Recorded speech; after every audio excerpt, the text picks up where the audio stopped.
প্রিয় শিক্ষার্থী, আজ আমি তোমাদের ইংলিশ গ্রামারের এমন একটি প্রশ্ন নিয়ে এসেছি যে প্রশ্নটা তোমাদের পরীক্ষাতে প্রায়ই আসে। তো তোমরা দেখে নাও প্রশ্নটি কি রকম। না, এখানে দেখো প্রশ্নটি রয়েছে, as soon as the thief saw the police he ran away। এখানে দেখতে পাচ্ছ যে বলা হয়েছে যত শীঘ্রই সম্ভব চোরটি পুলিশটিকে দেখলো এবং সে দৌড়ে পালিয়ে গেল। এখানে বলা হয়েছে ইউজ নো সোনার, অর্থাৎ এখানে এই যে প্রশ্নটা রয়েছে এখানে তোমাকে নো সোনার ব্যবহার করতে হবে। তো এখানে দেখো নো সোনার ব্যবহার যদি করতে বলে তাহলে তোমাকে কিন্তু অবশ্যই রুলসটা মনে রাখতে হবে। এখানে বলা হয়েছে রুলসে as soon as এর জায়গাতে নো সোনার হ্যাড বসাতে হবে এবং কমা চিহ্ন এর জায়গাতে দেন বসাতে হবে। তাহলে আমরা কি বুঝলাম যে as soon as এর জায়গাতে নো সোনার হ্যাড বসাতে হচ্ছে এবং কমা চিহ্ন এর জায়গাতে তোমাকে দেন বসাতে হবে। তাহলে আশা করি তোমরা এখানে বুঝতে পারলে যে এই জায়গাতে তোমাকে কি করতে হচ্ছে, নো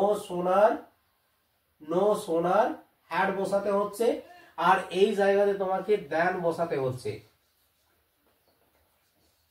এই জায়গাতে দেন বসাতে হচ্ছে।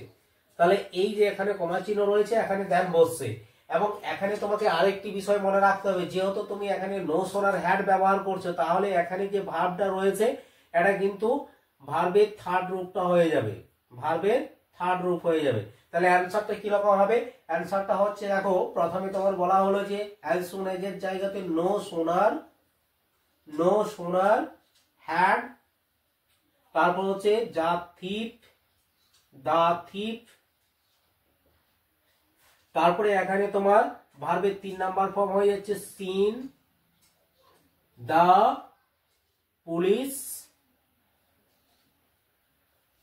এবং কমা চিহ্ন, দেখো কমা চিহ্নের জায়গাতে তোমাকে বলা হলো যে দেন বসাতে হবে, দেন হি রান এওয়ে। তাহলে দেখো অ্যানসারটা কিরকম হলো, আশা করি তোমরা বুঝতে পেরেছো।